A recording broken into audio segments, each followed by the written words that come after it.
Watu wengi katika biashara huwa wanasubiria mpaka wapate kitu chote, yaani anakwambia kwa sasa hivi sipo tayari.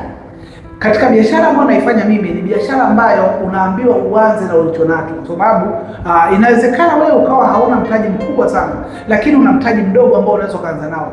Lakini pia inawezekana una kipaji fulani au una uwezo wa kufanya kitu fulani au una consistency fulani, yani kwamba ukifundishwa kitu kwamba ufanye kwa siku 90 unaweza ukakifanya. Yani una ile heshima ya ule muda wako, lakini kile kitu ambacho unataka kufanya.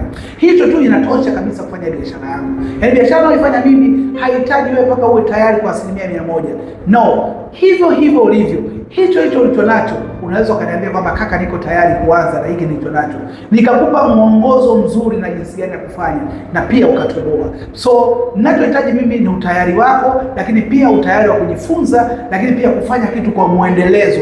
Hicho ndio kitu ambacho mimi nakihitaji, nikusaidie ili uweze kupata kile kitu ambacho unataka. Kuna wengine tulitamani kufanya biashara zingine, lakini tukawa hatuna mitaji, tukaanza kuna mtaji mdogo kwa kuwekeza katika hii biashara ambayo naifanya, biashara ya mtandao, lakini leo hii nina mtaji ambao naweza nikafanya biashara zingine ambazo nilikuwa nataka kuzifanya. Kwa hiyo hata wewe unaweza ukawekeza mtaji wako mdogo katika hii biashara, lakini baadaye ile faida ambayo utakuwa unaipata utawekeza katika biashara yako nyingine ambayo unaitaka. So kama wewe ni mtu ambaye unahitaji sana kufanya biashara hii ya mtandao na unataka nikushike mkono, chukua namba yangu bao, nipigie, niambie kaka, niko tayari kufanya biashara na wewe, ili niweze kusaidia na kukupitisha katika njia ambazo zitaweza kukupeleka kule kwenye mafanikio yako.